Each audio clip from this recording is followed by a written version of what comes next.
Hello friend, MCS 014 system analysis and design. फटाफट से मैं इसका खाली इंपॉर्टेंट ही क्वेश्चन डिस्कस करूंगा और 2 क्वेश्चन पेपर हम तुरंत सॉल्व कर देंगे। सबसे पहले हम देखते हैं कि इसमें प्रोटोटाइपिंग। देखिए प्रोटोटाइपिंग होता क्या है। प्रोटोटाइपिंग फ्रेंड्स वो होता है जहां पे आपको एक सॉफ्टवेयर दिया जाएगा।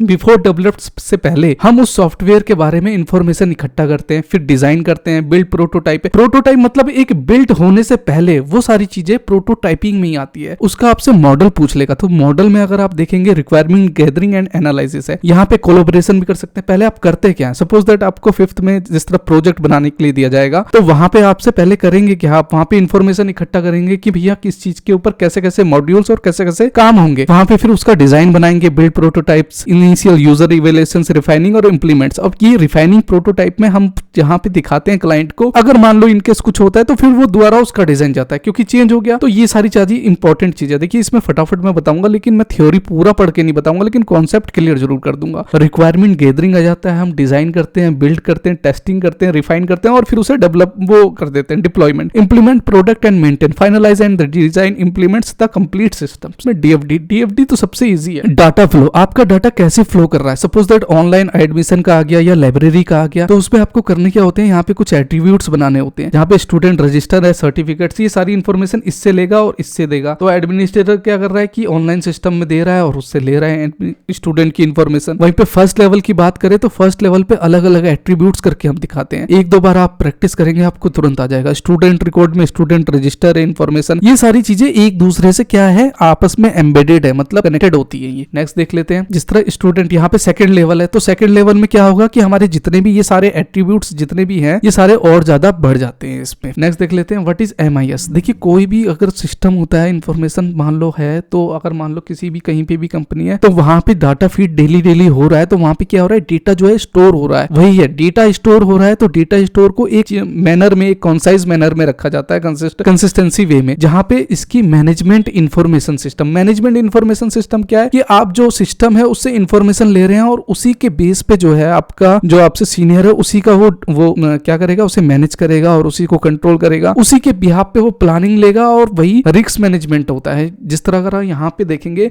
Enhance design makings, improved efficiency, manage control strategy और रिस्क मैनेजमेंट। रिस्क मैनेजमेंट में क्या आ गया कि भैया आपका डाटा अगर मान लो एक्यूरेट है, तो उसी के ब्याल पे help is identify potential risk by analysis data trends and patterns. जिस डाटा में रहेगा उसी डाटा पे तो आप एक्शन लोगे। तो ये कॉन्सेप्ट अगर आपको क्लियर होगा तो थ्योरी तो आप खुद ही लिख दोगे फ्रेंड। नेक्स्ट देख लेते हैं what are the case tool. देखिए केस टूल में कंप्यूटर एडेड सॉफ्टवेयर इंजीनियर में क्या है, हम अपनी रिक्वायरमेंट्स मैनेजमेंट जिस तरह क्या कर रहे हैं, वहां पे सिस्टम में कुछ ना कुछ हम यहाँ पे स्टोर कर रहे हैं। डिजाइन एंड मॉडलिंग में CASE tool provide features, visuals models आ जाते हैं, software design, code generation, testing, quality, project management and collaboration. Project management मतलब जो भी आपने डिजाइन वगैरह किया है, जो सॉफ्टवेयर में एडिट करते हैं, वहीं पे वहां पे हम क्या कर रहे हैं, कोलैबोरेशन मतलब इकट्ठा कर रहे हैं। उसी की तरह शेड्यूल, प्लानिंग, सारी चीजें यहाँ पे चलती रहती है। जैसे यहाँ देखेंगे एडवांटेज में यहाँ पे ऑटोमेशन, कंसिस्टेंसी और एरर रिडक्शन होता है। ऑटोमेशन में क्या है कि भैया आपका सॉफ्टवेयर है तो हाँ यहाँ पे टाइमिंग कंज्यूमिंग कितना लग रहा है वो बाय डिफॉल्ट आपका सॉफ्टवेयर बता देता है कि इसमें टाइम ज्यादा लग रहा है। कंसिस्टेंसी मतलब कि आपने एक डिजाइन तैयार किया है तो उसी डिजाइन पे ही आप काम करते रहते हैं। एरर रिडक्शन क्या है कि आपका ऑटोमेटेड रहेगा कि वो दिखा देगा एक लेवल पे कि कहां तक एरर आ रहा है। ये डिसएडवांटेज में हाई कॉस्ट होता है और रिटर्न इन्वेस्टमेंट होता है। नेक्स्ट देख लेते हैं prepare an outline of SRS। ये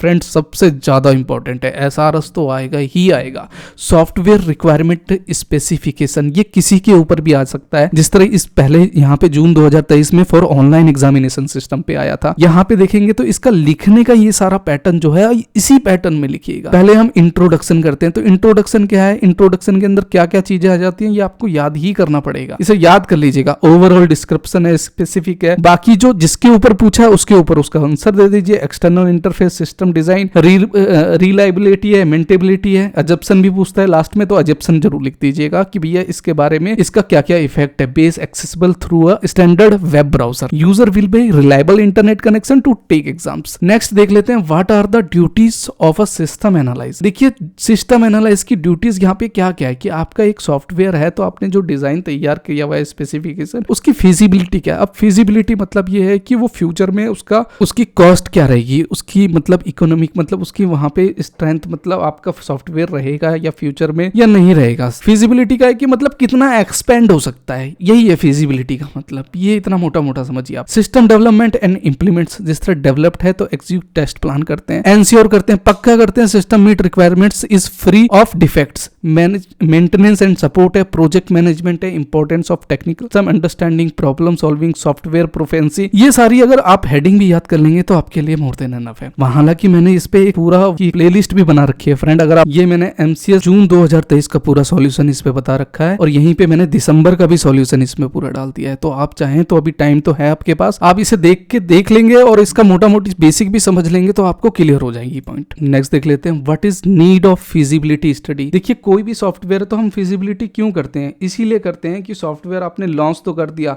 लेकिन क्या फ्यूचर में उसका स्कोप है या नहीं है। वहीं पे देखिए need feasibility study is a critical step in system development life cycle, मतलब system development life cycle critical step है। यहाँ पे हम उसका क्या करेंगे, इवैल्यूएशन करेंगे, मूल्यांकन करेंगे कि भाई सॉफ्टवेयर आगे में कितना कॉस्ट ले रहा है और कितनी उसकी ज्यादा फिजिबिलिटी है। Risk management, resources evaluation, decision making, cost benefit. Next देख लेते हैं, what is modularity in system. देखिए मॉड्यूलरिटी का मतलब क्या हुआ, मॉड्यूलर, मान लो कहते हैं ना, अरे इसका किचन तो यार मॉड्यूलर है, अरे यार इसने तो एकदम मॉड्यूलर डिजाइन किया हुआ है। मॉड्यूलर में आप क्या करते, क्या अपने सिस्टम को ज्यादा ही इनहेंस करते हैं, फंक्शनलिटी उसके अंदर ज्यादा चीजें आ जाती हैं, बेनिफिट्स आ जाते हैं उसमें, वही सारी चीजें। देखिए primary benefit of modularity arts simplification है, मेंटेबिलिटी है, रीयूजेबिलिटी है। अब देखिए दो चीज आया है, एक टाइट कपलिंग है, एक लूज कपलिंग है। देखिए टाइट कपलिंग और लूज कपलिंग, इन दोनों में डिफरेंस क्या है। देखिए कपलिंग क्या होती है, देखिए कपलिंग एक, ये मानिए कि आपने सॉफ्टवेयर डिजाइन किया है तो वो टाइट कपलिंग कहूंगा या मैं उसे कहूंगा कि लूज कपलिंग है। अब टाइट कपलिंग, जिस तरह आपका सॉफ्टवेयर दूसरे पे डिपेंडेंट है या नहीं है। अगर आपका सॉफ्टवेयर दूसरे पे डिपेंडेंट है तो उसे मैं टाइट कपलिंग कहूंगा, और दूसरे पे डिपेंडेंट नहीं है, मान ली मैंने जावा का प्रोग्राम या C++ लिखा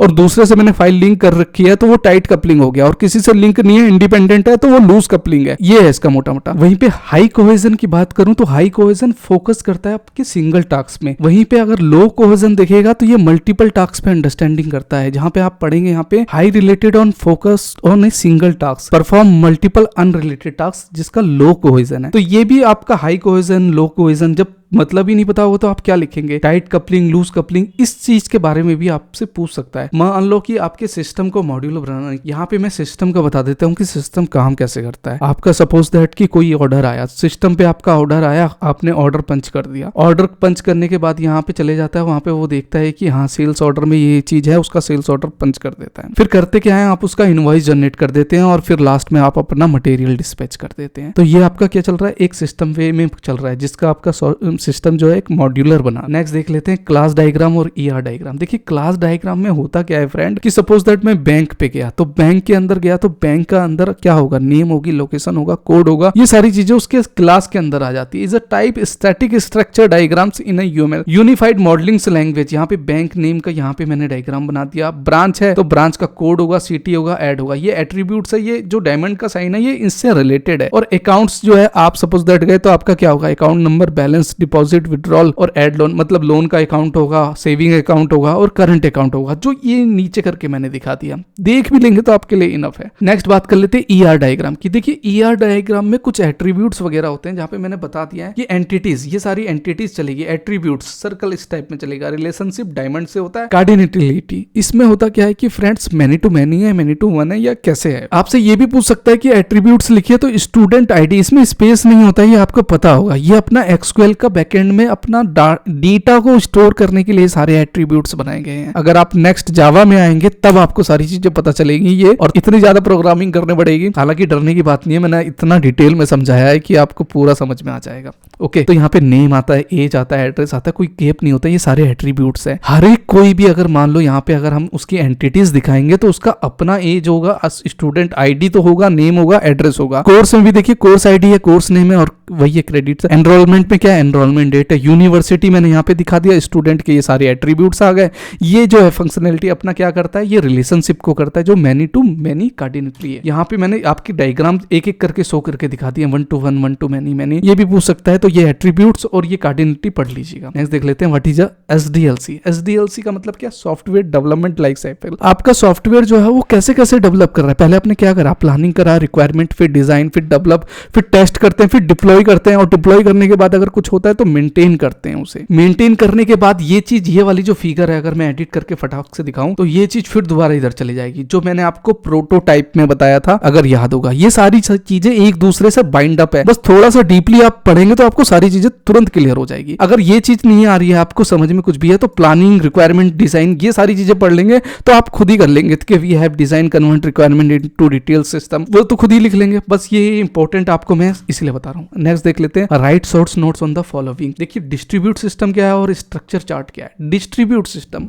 मतलब क्या कर रहा है, स्केलेबिलिटी, रिलायबिलिटी, कहां तक ट्रांसपेरेंसी है, कंकरेंसी क्या क्या है उसकी।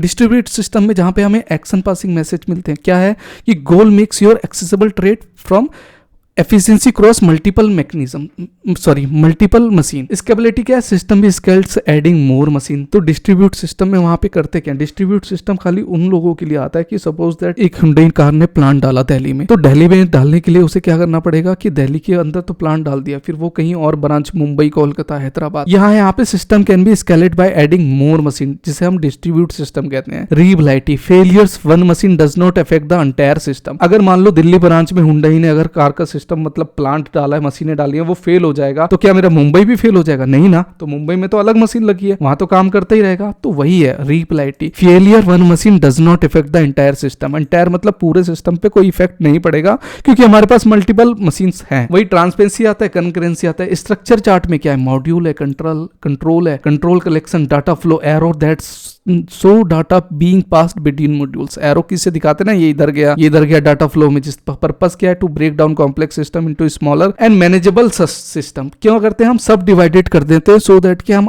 आसानी से उसे मैनेज कर सकें। नेक्स्ट देख लेते हैं इंटरनल एक्सटर्नल इन्फॉर्मेशन। देखिए इंटरनल क्या है, इंटरनल जहां पे मेरा अपना डाटा पड़ा हुआ है, वो सारी जहां है हम डाटा निकालते हैं और वहां पे हमारी सारी इंफॉर्मेशन होती है, वो इंटरनल है। तो इंटरनल में क्या है, अगर आप देखेंगे ये लिंक हो रहा है अपने MIS से, मैनेजमेंट इंफॉर्मेशन सिस्टम। वहां पे क्या है कि मैनेजमेंट इंफॉर्मेशन सिस्टम के अंदर भी आपका डेटा होता है। तो data, employ records, financial information है, इंटरनल रिपोर्ट्स। वही एक्सटर्नल पे क्या करते हैं, एक्सटर्नल पे हम बाहर के देखते हैं कि बाहर की इंफॉर्मेशन में उसमें डेटा क्या क्या पड़ा हुआ है। जहां पे अगर आप देखेंगे, यहाँ पे अगर मैं आपको दिखा दूं कि data information obtains outside organisation कि मार्केट में ट्रेंड क्या चल रहा है, कंपटीटर एनालिसिस क्या है, कस्टमर का फीडबैक क्या है, गाइडलाइन क्या है, इंडस्ट्री रिपोर्ट। तो आइडेंटिफिकेशन करते हैं, असेसमेंट करते हैं, मतलब मूल्यांकन करते हैं कि उसकी संभावना कितने हद तक है कि वो एकदम हाइक उस पे जाएगा, पीक पे, या नहीं जाएगा। तो फ्रेंड हमने ये जून 2023 का भी मैंने कंप्लीट कर दिया। मैं दिसंबर का फटाक से आता हूँ, जो क्वेश्चन इसमें उसमें नहीं थे जून 2023 में, वो क्वेश्चन मैं इसमें देखूंगा और उसका मैं एक्सप्लेन कर दूंगा। ये 2 पेपर भी कर लेंगे तो मोर देन एनफ है, मैक्सिमम मार्क्स आपके अचीव कर लीजिएगा। अच्छा लग रहा होगा तो लाइक करिएगा फ्रेंड, कमेंट जरूर करिएगा। देखिए ड्रो 0 लेवल 1 लेवल ये सारे TFT हमने पढ़ लिए थे कि इसका हम कैसे कैसे करके दिखाते हैं और कैसे कैसे अपना डाटा फ्लो होता है। ओके,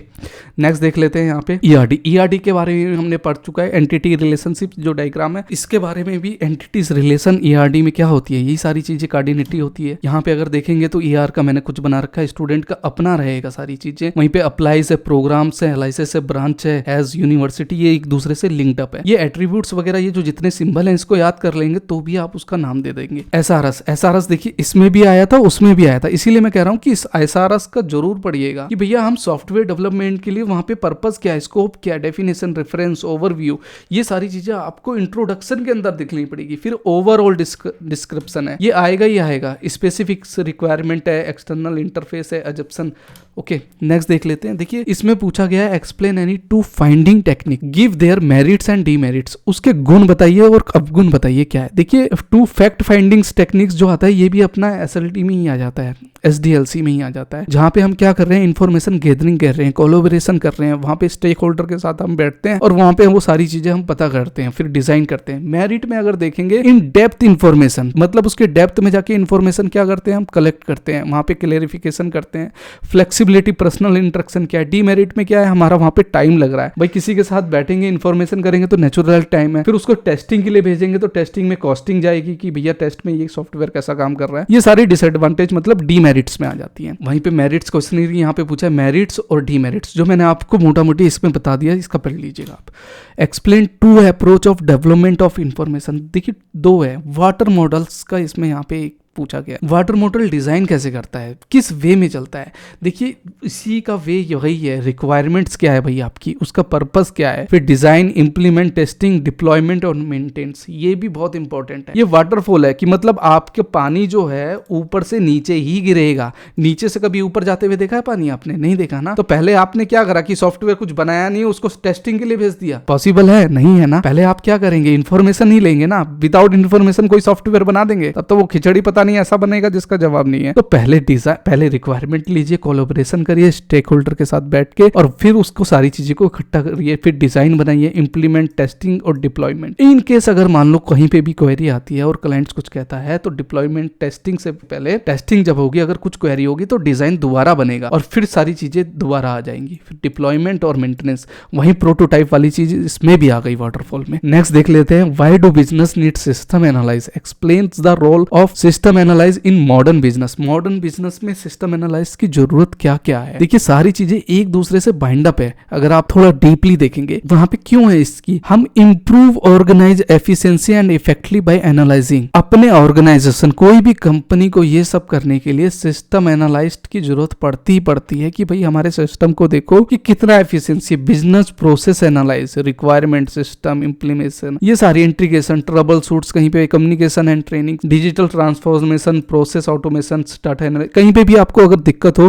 तो फ्रेंड मेरे को कमेंट करिएगा, मैं डेफिनेटली उसका रिप्लाई करूंगा। साइबर सिक्योरिटी, ये सब सारी आप अगर देखेंगे तो सिस्टम एनालिसिस कहीं ना कहीं आपका ऑडिट से लिंक हो रहा है। सिस्टम मतलब अपने सिस्टम का ऑडिट करवाते हैं किसी का तो वो उससे लिंक है, यही है इसमें सारी चीजें। वो आपका क्या है, एक मॉडुलिटी बनाता है, मॉडर्न बिजनेस स्टाइल बनाता है। आई होप कि आपको पसंद आ रहा होगा वीडियो, लाइक कर दीजिएगा। Explain any two types of documents. देखिए यूजर डॉक्यूमेंट होता है और टेक्निकल डॉक्यूमेंट होता है। यूजर जहां पे वहां पे मैनुअल्स यूजर होते हैं और वहां पे guided tutorial, quick starts, online help resources, ये सारे क्या है अपने यूजर डॉक्यूमेंट्स है, जहां पे purpose is provide to clear instruction guidance how effectively system including user manuals, guides. User documents aim to user understand feature functionality option enabling then use to efficiency effectively. Technical documents में क्या है, यहाँ पे system architecture का design होता है। Technical documentation अगर नाम से ही आपको देख रहा होगा तो आईटी स्टाफ से, it purpose provides detail information, architecture, design, technical system, technical designs, API, codes comment. Next देख लेते हैं, explain any two design principle using an example. देखिए टू डिजाइन प्रिंसिपल, दो डिजाइन आपको इसका प्रिंसिपल बताने के लिए क्या है। पहला क्या है, कंसिस्टेंसी। कंसिस्टेंसी मैंने पहले बार ये वर्ड आ रहा है। देखिए बहुत अच्छा एग्जांपल दूंगा, एक गूगल का, जो भी आप गूगल क्रोम खोलते हैं तो वहां पे गूगल का एक लोगो आता है, वो लोगो आपको हर हमेशा आज से 25 साल पहले भी वही दिख रहा होगा, तो आप उसको क्या है एक लोगो के नाम से जानते हो कि हाँ ये लोगो है। तो कहीं ना कहीं गूगल ने अपने उस कंसिस्टेंसी को बना के रखा है, वो उसी पे ही काम करता रहता है। यहाँ पे अगर देखेंगे Google search page results have a consistent design, मतलब उसने क्या करा, कंसिस्टेंट डिजाइन करा है जो कंसाइज मैनर में एकदम काम करता रहता है, वैसे ही जैसा आप पहले चाहते हैं। अगर आप किसी और ब्राउजर पे सर्च करते हैं तो आपको वो पसंद नहीं आता है। विजिबिलिटी ऑफ सिस्टम स्टेटस क्या है, विजिबिलिटी, जिस तरह आपका अगर आप देखेंगे कि आपका प्रिंसिपल स्टेट में should always user information about status through clear and timely feedback देता है। विजिबिलिटी जहां पे सपोज दैट आपने एक पासवर्ड डाला और पासवर्ड में आपका जो शो कर देता है कि ये इंडिकेट आपका कहां तक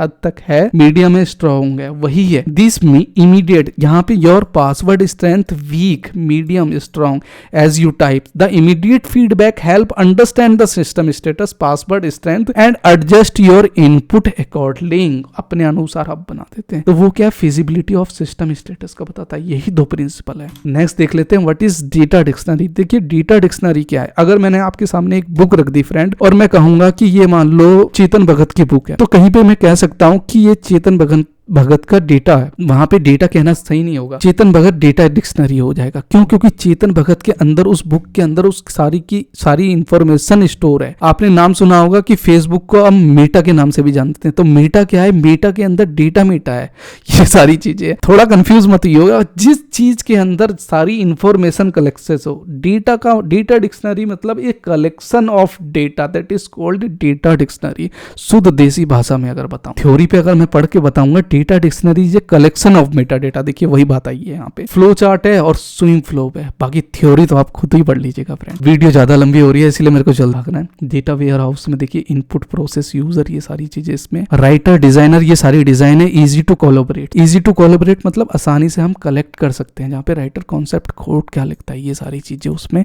स्टोर है। स्मार्ट ड्रॉ डिजाइन, तो कोई भी वर्ड ऐसा है तो आपको वर्ड वो पता होना चाहिए कि वो कहाँ से लिंक्ड अप है और कैसे फ्लो हो रहा है। Explain the process of designing forms and reports. हम डिजाइनिंग फॉर्म्स और रिपोर्ट कैसे करते हैं? पहले मैंने प्लानिंग करा, प्रिपरेशन करा, डिप्लॉयमेंट, इवोल्यूशन करा और प्रोडक्ट को लॉन्च कर दिया।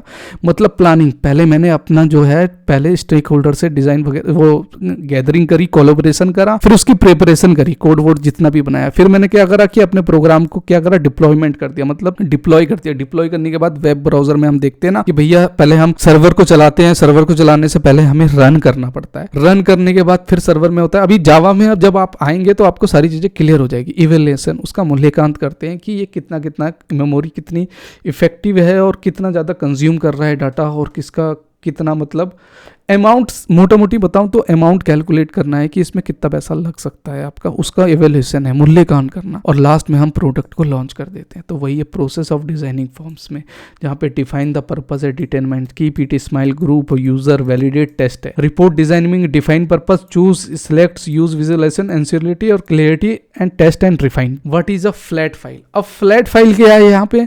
तो ये फ्लैट फाइल कहीं ना कहीं एक बाइनरी के स्ट्रक्चर में आती है, जहाँ पे अगर आप देखेंगे कि content data use in a structure format, each line in a flat file, typical to represent records and each file with in the record separate by the delimiter, blah blah. अब मैं आपको समझ जाता हूँ। अगर मैंने आपको नोट पैड दिया और नोट पैड पे मैं कहता हूँ कि भैया टाइपिंग करो, ये सारी चीजें, ठीक है ना, आप टाइपिंग तो करते हो और कोई भी कोमा नहीं दिया, कोई भी स्पेस नहीं दिया और टाइप करने लग जाओ, वो फ्लैट फाइल है। ये है, इसका मतलब ये है फ्लैट फाइल की वो मतलब टिपिकल टू रिप्रेजेंट और अंडरस्टैंडिंग के लिए भी है। अब बिटवीन फ्लैट फाइल और डेटाबेस में क्या अंतर है? तो ये सारी आप बड़े प्यार से बता देंगे। Data is store in a single table like structure without any relationship between records, जो एक दूसरे से रिकॉर्ड्स में नहीं है। अगर मान लो कोई एक पैसेज लिखने के लिए दिया है आपको, सपोज दैट यहाँ पे आपको मैं एग्जांपल से बता दूं कि फ्लैट फाइल में यहाँ पे 3 चीजें हैं, ठीक है ना।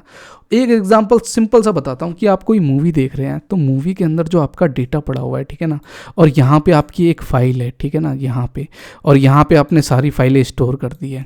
यहाँ पे 5 फोल्डर बना दिए जिसमें एक मूवी भी है, एक एंटरटेनमेंट है और ये सारी चीज़ें हैं। और वहीं पे मैंने एक यहाँ पे एक फोल्डर बनाया जहाँ पे मैंने मूवी का नाम दिया, फिर मैंने एंटरटेनमेंट का नाम दिया, फिर वेब सीरीज़ दिया है, फिर इंग्लिश का नाम दिया है और फिर हिंदी का नाम दिया है, और फिर मैंने यहाँ पे फोल्डर उसके नाम से बनाया है। तो आपका डेटा कैसे है? ये डेटा बेस में आ गया, मतलब एक कंसिस्टेंसी वे में आ गया, एक मैनर में आ गया। और ये क्या है? फ्लैट फाइल है, मतलब ये आपकी सारी फाइलें हैं, ये सारी फाइलें हैं। अब ये बेटर है या ये बेटर है? तो अगर आप इस चीज़ को, सेट को अगर पढ़ रहे हैं तो ये चीज़ आपको सिस्टम को तरीका सिखा देगा कि कैसे काम किया जाता है, कहीं पे भी हो, चाहे मैनुअली भी कर रहे हो, चाहे वही यूजर डॉक्यूमेंट जिस तरह मैनुअली पे आ गया था ना, कि आप मैनुअली भी काम कर रहे हो या सिस्टम पे काम कर रहे हो, तो एक मैनर वे में होना चाहिए, कंसिस्टेंसी वे में होना। जिस तरह यहाँ पे बता रहे डेटा इंटीग्रिटी, डेटा इंटीग्रिटी मतलब बनाए रखना। वो कैसे बनाए रखना होता है? उसके थ्रू यहाँ पे mechanism enforce data integrity, consistency provides robust mechanism like constants, trigger, exits, automatic consistency, durability, property to ensure data integrity and consistency. यहाँ पे देखिए लिमिटेड वर्ड आया है तो इसीलिए ये मत, इससे कंफ्यूज मत, ये हो गया एंड कंसिस्टेंसी, मतलब एक लिमिटेड कंसिस्टेंसी वे में। अब ये मत समझिएगा कि ये इससे रिलेटेड है, थोड़ा डीपली में जा रहा हूं तो आप थोड़ा कैच कर लीजिएगा, ठीक है ना। क्वेरिंग है, स्केलेबिलिटी है। नेक्स्ट देख लेते हैं फ्रेंड, यहाँ पे आ जाता है स्टेप्स इन डेटा डिजाइन। ये क्या है भैया? स्टेप इन डेटाबेस डिजाइन में वही सारी चीजें जिस तरह मैं आपसे पहले बता ही रहा था कि requirement specification, data requirements, conceptual design है, लॉजिक है और फिजिकल स्कीमा है, वो सारी चीजें एक दूसरे से बाइंड अप है। Requirement space in data requirement concept, logic और फिजिकल। बहुत बढ़िया। अब यहाँ पे बी में क्या कह रहा है, explain 5 ways in which case tools can be used in algorithm. कौन कौन सा कर सकते हैं, सारी चीजें देखिए उसी में ही आ रही है, ये भी रिक्वायरमेंट में ही आ गया, लेकिन कहने का क्या है, तरीका अलग है। मैनेज सॉफ्टवेयर रिक्वायरमेंट करते हैं हम डिजाइनिंग मॉडलिंग में, सच सॉफ्टवेयर डिजाइन यूएलएम डायग्राम की तरह होता है, यूनिफाइड, जहां पे हमारे एट्रीब्यूट्स आ जाते हैं, डाटा कैसे फ्लो कर रहा है और किस वे में कर रहा है, एंटिटी रिलेशनशिप आ गई ना, ये सारी चीजें। कोड जनरेशन कोड्स है, कोड जनरेशन कोड्स क्या, रिड्यूसिंग मैन्युअली कोड इफेक्ट्स, जो रिड्यूस करता है आपके, और डिबगिंग और इन सबको कंट्रोल करता है, एंड टेस्टिंग क्वालिटी है, प्रोजेक्ट मैनेजमेंट एंड कोलैबोरेशन है, जो सारी चीजें प्रोजेक्ट मैनेजमेंट हम कोलैबोरेशन इकट्ठी करते हैं, शेड्यूल एंड ट्रैकिंग प्लानिंग करते हैं। बहुत बढ़िया। तो फ्रेंड यहाँ पे भी हमारी ये भी कंप्लीट हो गई। तो मिलते हैं इंटरेस्टिंग वीडियो के साथ में। कोई भी डाउट हो तो मेरे को आप कमेंट जरूर करिएगा। बाकी मिलते हैं नेक्स्ट वीडियो में, तब तक के लिए बाय बाय। बाकी all the best for your exam. Thank you.